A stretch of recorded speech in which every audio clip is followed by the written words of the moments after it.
Before the spotlight, before the gold records, before the world sang his words, this man was a visionary, a poet of soul, a man who turned love into lyrics and struggle into a song.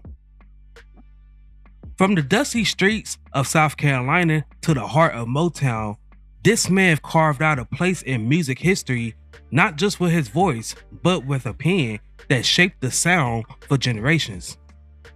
As one half of the legendary duo Ashford and Simpson, he gave us anthems, resilience, romance, and raw emotion.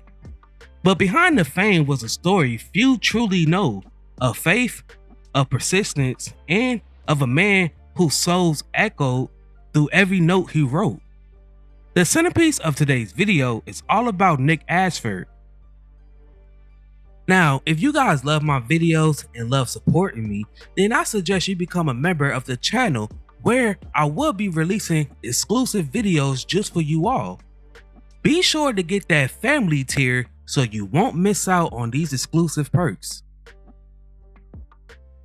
Now, before we start, let's be sure to leave a like on the video, subscribe to the channel, and push that notification bell to be sure you won't miss out on any more content. Now, without further ado, let's cue that intro.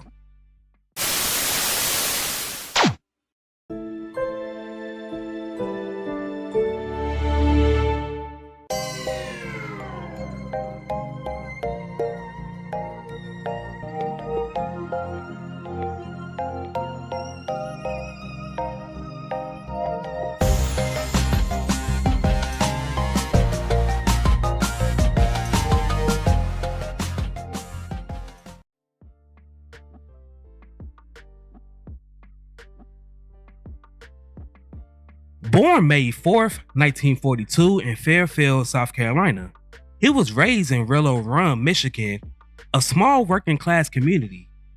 Life wasn't easy, but it was honest. Church music, gospel choirs, and the rhythms of the South planted the seeds for his life steeped in the song. While there, he performed with the Harmon Singers, which was named after their founding member James Harmon. Later, Ashford graduated from Railroad Run High School, and he later attended Eastern Michigan University between the years of 1959 and 1962. After school, Nick moved to New York City to pursue his passion of becoming a dancer and performer. After migrating to Harlem, he obtained a job as a busboy. During these early comeuppance, he found himself homeless, sleeping in churches, but never letting go of his ambition.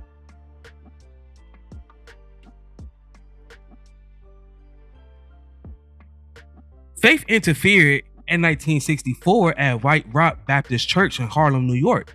This is where Nick met Valerie Simpson, who was an accomplished pianist and vocalist. What started out to be a creative relationship quickly evolved into a lifetime partnership. Together, they began writing songs with soul, message, and magic. Ashford lyrics paired with Simpson's melodies became an unstoppable force. The music war didn't just find a songwriting duo, they found a love story.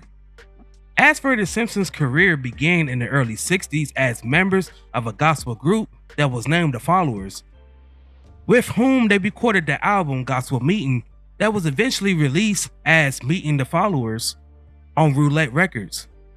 In 1964, they recorded the song I Found You as Valerie and Nick.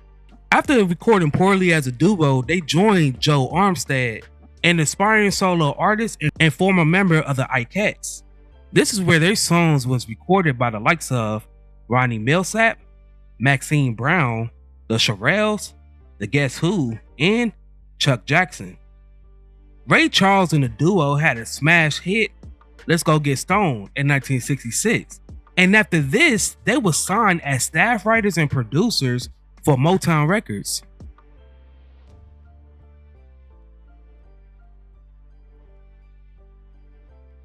In 1966, Ashford and Simpson signed with Motown Records, and they became a creative powerhouse that shaped the sound of a generation. Their songs was performed by legend singers such as Marvin Gaye, Tammy Terrell, and Diana Ross.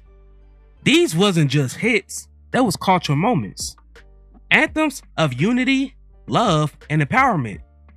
Nick wrote from the soul, and he wrote for the soul. His words uplifted generations.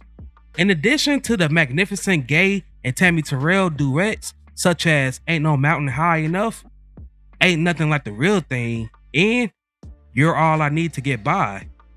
According to Marvin Gaye in the book Divided Soul, Simpson did most of the vocals on the last album he did with Tammy Terrell that was named Easy, as a way for Terrell's family to have additional income as she was battling a fatal brain tumor.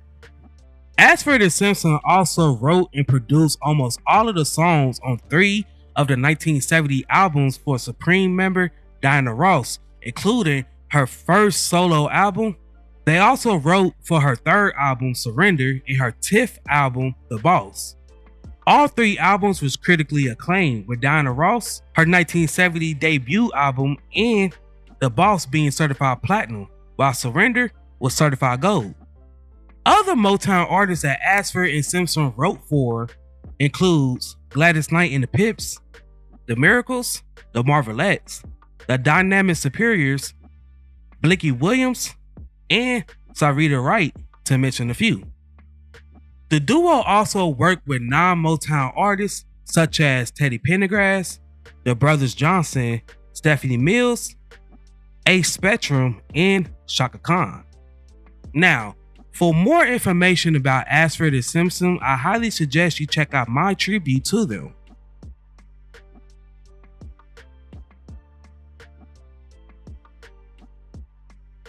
Before Motown, Ashford released singles on the Glover, Verve, and ABC labels, including It Ain't Like That,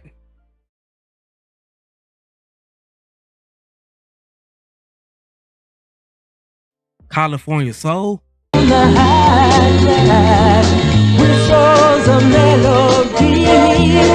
and Dead End Kids.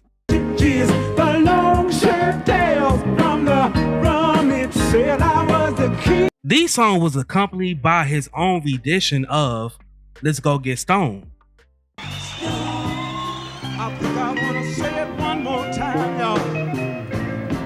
In 1968, Diana Ross and the Supremes recorded the song I'm Gonna Make You Love Me with the Temptations, which Ashford and Frank Wilson produced. He also had a role in the film New Jack City as Reverend Oates, who was an ordained priest and a member of Nino Brown's entourage.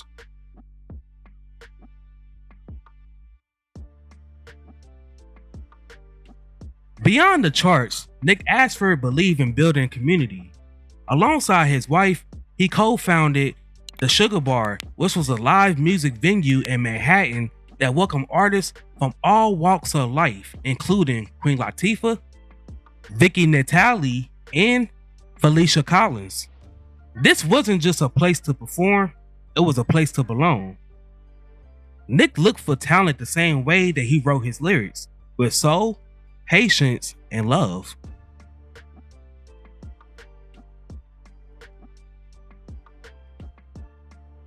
Sadly, on August 22nd, 2011, Nick passed away after a long battle with throat cancer. But his voice through the words he wrote and the love he spread has never gone silent. Nick Ashford's legacy is not just in melodies or lyrics or hits. It's in how he made people feel loved, seen, and inspired. Through every hardship, every triumph, Nick Ashford proved it true. His songs continue to be covered, sampled, and celebrated by new generations.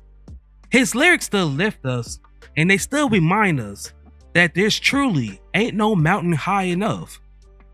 Now, for some strange reason, YouTube is only promoting my videos to 20% of my audience.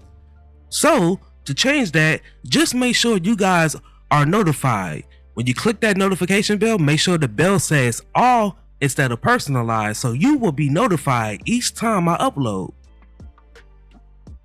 Now, before we go, I have a question for you all. What is your favorite song by Nick Ashford, or a song that was written by Ashford and Simpson?